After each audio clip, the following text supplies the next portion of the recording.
கட்ட பிரச்சாரத்தை நாமக்கல், கரூர் மாவட்டங்களில் மேற்கொண்டார். காலை 8:45 மணிக்கு பரப்புரையை தொடங்குவதாக அறிவித்த அவர் சென்னையிலிருந்தே 9 மணிக்கு தான் தனி விமானத்தில் புறப்பட்டார். திருச்சியிலிருந்து நாமக்கலுக்கு சென்ற விஜய் மொத்தமாக 17 நிமிடங்களில் பேச்சினை முடித்துக் கொண்டார். ஆனால் இந்த முறை அவரின் பேச்சு சொந்த கட்சி தொண்டர்களுக்கே அதிர்ச்சியை அளித்திருக்கும். ஏனெனில் ஏகப்பட்ட வார்த்தைகளை மாற்றி உச்சரித்தும் எக்கச்சக்க மன்னிப்பு கேட்டும் உரையை நிறைவு செய்திருக்கிறார்.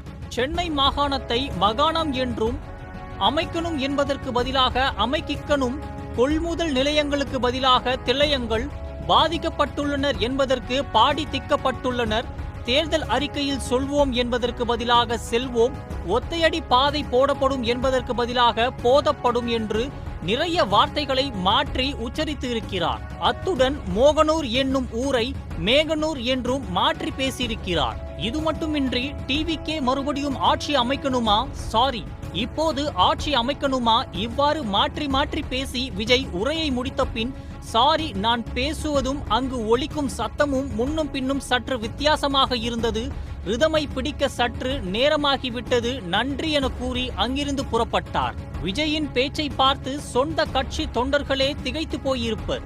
அந்த அளவுக்கு அவரின் பேச்சு முன்னுக்கு பின் முரணாக இருந்தது. இந்த நிலையில் தாவேக கட்சியின் கொள்கை பரப்பு செயலாளர் ராஜ்மோகன் தான் விஜய்க்கு உரையை எழுதி தருவதாக சமூக வலைதளங்களில் நெட்டிசன்கள் ஆதாரங்களுடன் சுட்டிக்காட்டுகின்றனர். இதற்கு ராஜ்மோகனின் ஃபேஸ்புக் பக்கத்தில் அவர் பதிவிட்டிருக்கும் போஸ்ட்களை ஆதாரமாக காட்டுகின்றனர். ராஜ்மோகனின் போஸ்டிலும் அதேபோல் எழுத்துப்பிழைகள் இடம்பெற்று இருக்கின்றன என்பது குறிப்பிடத்தக்கது.